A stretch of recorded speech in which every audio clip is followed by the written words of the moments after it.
कहानी की शुरुआत एक कपल कैमरन और जेनिस से होती है। दोनों एक सुनसान जगह पर एक लाश को गाड़ रहे हैं। अब इसके कुछ दिन बाद ये दोनों हाईवे पर कहीं जा रहे होते हैं। रास्ते में कोलिन नाम की लड़की लिफ्ट मांगती है और ये उसे कार में बैठा लेते हैं। धीरे धीरे कार शहर से दूर एक सुनसान इलाके में चली जाती है। वहाँ पहुंचकर ये लोग कोलिन के सिर पर लकड़ी का बॉक्स पहनाते हैं और उसे अपने घर ले आते हैं। घर पहुंचकर वो उसे बेसमेंट में बंद कर देते हैं। यहीं से पता चलता है कि कैमरन मानसिक रूप से काफी खतरनाक और साइकोटाइप इंसान है। पहले भी वो एक लड़की को इसी तरह कैद करके उसकी जान ले चुका है और अब वही सब कोलिन के साथ भी कर रहा है। कई दिनों तक वो उसे बेसमेंट में ही कैद रखकर परेशान करता रहता है, जबकि कोलिन को समझ नहीं आता कि उसके साथ ये सब क्यों हो रहा है। कैमरन कई दिनों तक कोलिन के साथ बहुत बुरा व्यवहार करता रहता है। उसकी पत्नी जेनिस ये सब नहीं चाहती, लेकिन वो अपने पति से डरती है। वो कोलिन की मदद भी नहीं कर सकती क्योंकि उसे डर है कि अगर उसने ऐसा किया तो कैमरन उसे भी नुकसान पहुंचा देगा। एक रात जब दोनों अपने कमरे में होते हैं तो जेनिस कैमरन से कहती है कि वह वादा करे कि वो अब कोलिन के साथ कोई गलत हरकत नहीं करेगा। कैमरन उसे भरोसा दिलाता है कि वो पहले वाली गलती दोबारा नहीं दोहराएगा। कहानी की शुरुआत में जिस लड़की की लाश दफनाते हुए दिखाया गया था,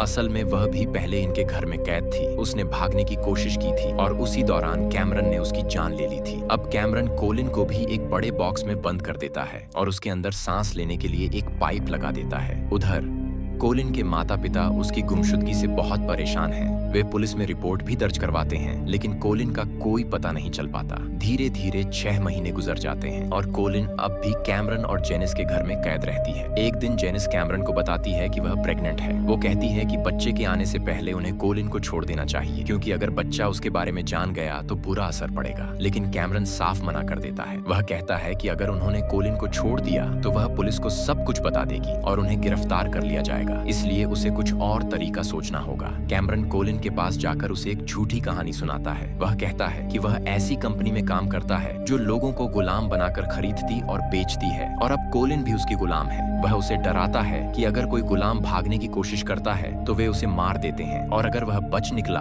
तो उसकी पूरी फैमिली को खत्म कर देते हैं। इन बातों से डरी हुई कोलिन को यकीन हो जाता है कि कैमरन सच बोल रहा है। फिर कैमरन एक कागज पर उसे साइन करवा लेता है और कहता है कि उसके घर पर रहना ही उसके लिए सबसे सुरक्षित है। इसके बाद वह कोलिन के गले में एक पट्टा बांध देता है, बिल्कुल वैसे जैसे पालतू जानवरों को बांधा जाता है। वह उसे बताता है कि अब से उसे कैमरन को मास्टर और जेनिस को मैम कहकर बुलाना होगा। साथ ही एक नियम भी बना देता है कि जब भी वह अटेंशन बोलेगा, कोलिन को अपने दोनों हाथ ऊपर करके सीधा खड़ा होना होगा। धीरे धीरे 1 साल गुजर जाता है और कोलिन इसी तरह इन लोगों के घर में कैद रहकर उनकी गुलामी करती है। हर रात उसे उसी बॉक्स के अंदर सोना पड़ता है। इस दौरान जेनिस एक बेटी को जन्म देती है। बच्ची को देखकर कोलिन खुश भी होती है, लेकिन उसकी अपनी हालत वही रहती है। एक दिन कोलिन खाना परोस रही होती है और उसके हाथ से एक चम्मच गिर जाता है। इतनी सी बात पर कैमरन को गुस्सा आ जाता है। वह अटेंशन चिल्लाता है और कोलिन को तुरंत दोनों हाथ ऊपर करके खड़ा होना पड़ता है। इसके बाद वह उसे बुरी तरह मारता है। जेनिस यह सब नहीं चाहती, लेकिन डर की वजह से कुछ बोल नहीं पाती और कोलिन की मदद भी नहीं कर पाती। अगले दिन जब कोलिन बाहर कपड़े सुखा रही होती है तो कैमरन उसे एक और झूठी कहानी सुनाता है। वह कहता है कि पहले भी एक गुलाम लड़की भागकर पुलिस के पास गई थी, लेकिन पुलिस भी उनकी कंपनी के साथ मिली हुई है, इसलिए उस लड़की को वापस पकड़ लिया गया और उसे खत्म कर दिया गया। ये सब बातें वह सिर्फ इसलिए कहता है ताकि कोलिन कभी भागने की कोशिश न करे। इसके बाद वह कोलिन के गले से पट्टा उतार देता है और उसे अपने साथ उस जगह ले जाता है जहां वह काम करता है। वह उसे बता देता है कि बाहर किसी के सामने उसे मास्टर नहीं कहना है। काम के दौरान लकड़ी उठाते समय कैमरन के पैर पर चोट लग जाती है और वह वहीं गिर जाता है। उस समय कोलिन के पास मौका होता है कि वह भाग जाए, लेकिन डर की वजह से वह ऐसा नहीं करती। वह कैमरन को वापस घर ले आती है और उसके जख्म पर पट्टी बांधने लगती है। तभी जेनिस वहां आ जाती है। उसे यह बिल्कुल पसंद नहीं आता और वह कोलिन को वहां से हट जाने को कहती है। अब कोलिन को यहाँ कैद हुए करीब 1395 दिन यानी लगभग 4 साल हो चुके हैं, लेकिन उसे खुद यह एहसास नहीं होता कि उसने यहाँ कितना समय बिता दिया है। इस दौरान कैमरन और जेनिस की बेटी भी अब काफी बड़ी हो चुकी है। एक दिन कैमरन कोलिन को उसी बॉक्स में बंद कर देता है जिसमें वह हर रात सोती है और फिर अपनी पत्नी और बेटी के साथ बाहर चला जाता है। बॉक्स के अंदर कोलिन डर से परेशान हो जाती है और बार बार अपने पैर से बॉक्स को मारने लगती है। आखिरकार बॉक्स टूट जाता है और वह बाहर आ जाती है। जब कैमरन अपनी फैमिली के साथ वापस लौटता है तो उसे बॉक्स टूटा हुआ मिलता है। वह घर में हर जगह ढूंढता है, लेकिन कोलिन दिखाई नहीं देती। फिर जब वह बाथरूम में जाता है तो देखता है कि कोलिन वहां एक कोने में डरी हुई बैठी है।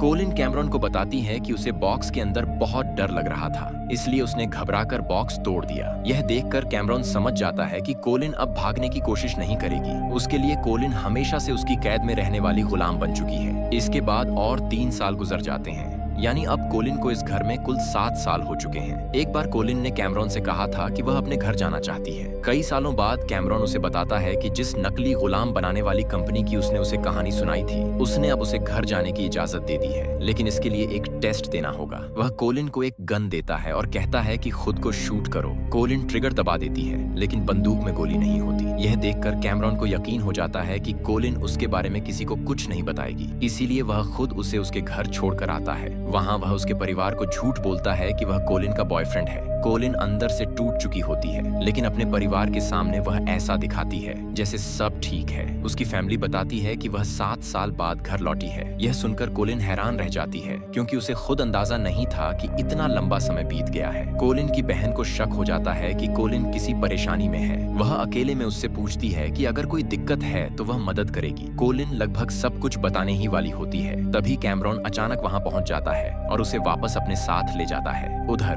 जेनिस भी कैमरॉन से तंग आ चुकी होती है। एक दिन वह फैसला करती है कि वह कैमरॉन को छोड़ देगी। वह अपनी बेटी को लेकर घर से चली जाती है। इससे कैमरॉन बहुत दुखी हो जाता है। कोलिन उसका दर्द कम करने की कोशिश करती है और कहती है कि वह उसके साथ है, लेकिन कैमरॉन को उस पर गुस्सा आ जाता है और वह अटेंशन बोलता है और अपना सारा गुस्सा कोलिन पर निकाल देता है। इसके बाद वह कोलिन को उसी बॉक्स में बंद कर देता है। इस बीच जेनिस अपनी गलती को महसूस करती है और चर्च जाती है। उसे एहसास होता है कि कोलिन के साथ जो कुछ भी हुआ वह बहुत बड़ा गुनाह था। वह माफी मांगना चाहती है और अपने घर वापस आती है। जेनिस कोलिन को आजाद करती है और उसे समझाती है कि कैमरॉन ने जो भी कहा था वह सब झूठ था। वह बताती है कि पहले भी उन्होंने एक लड़की को किडनैप किया था, जिसे कैमरॉन ने मार दिया था। वह नहीं चाहती कि कोलिन के साथ भी ऐसा कुछ हो। जेनिस कोलिन को बस स्टॉप पर छोड़ देती है और कहती है कि अब वह अपने घर जा सकती है। कोलिन डरती है कि अगर कंपनी को पता चला तो वह और उसका परिवार खतरे में पड़ जाएंगे। जेनिस उसे समझाती है कि ऐसी कोई कंपनी नहीं है। कोलिन को यकीन हो जाता है